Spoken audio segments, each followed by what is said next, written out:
Alright, boys. Okay, we have internet now. So we're gonna be making videos, of course. Today's the 13th of September. Hold on. Okay, September 13th.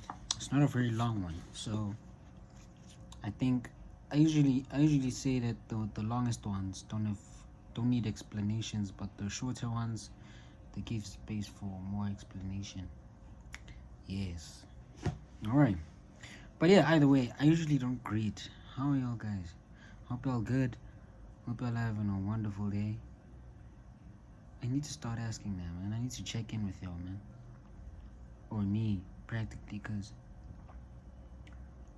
this is like my diary. Practically, I just do this for myself, just to get acquainted to the camera and just to get used to speaking, mostly. I won't talk a lot. Yeah. Going into it, okay. Protecting our inner fortress from fear.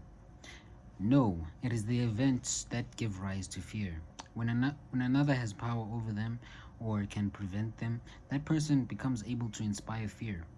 How the fortress is destroyed, not by iron or by fire, but by judgments.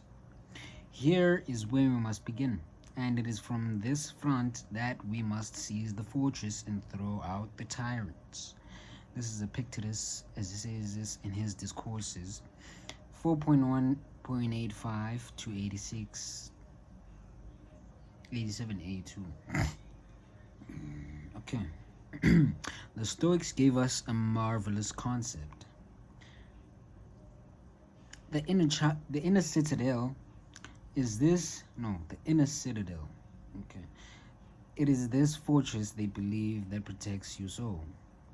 Though we might be physically vulnerable, though we might be at mercy of fate in many ways, our inner domain is impenetrable. As Marcus Aurelius put it repeatedly, in fact, stuff cannot touch the soul. But history teaches us that the impenetrable fortresses can still be breached if betrayed from the inside. The citizens inside the walls, if they fall prey to fear or greed or avarice, can open the gates and let the enemy in. This is what many of us do when we lose our nerve and give in to fear. You've been granted a strong fortress, don't betray it. About having strong fortresses, actually. So today, story time. So today, we went to a theater, right? Because there was about to be a play or something that I'm like, oh, why shouldn't I go?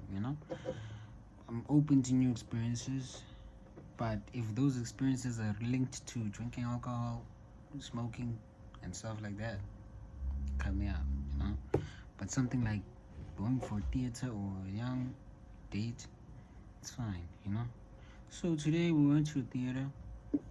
Got there. It was supposed to be a play. It's like some type of horror play, It's supposed to be like scary and leaves you on edge.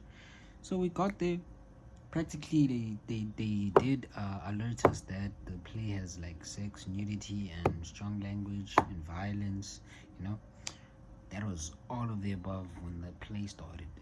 Now, about the play, I didn't even know when it started, because they told us that literally they said if the actresses or actors speak to you, do not respond. It's scripted, And I didn't even know when the play started or not, because it was as if they are still preparing or something. But no, that was the whole play.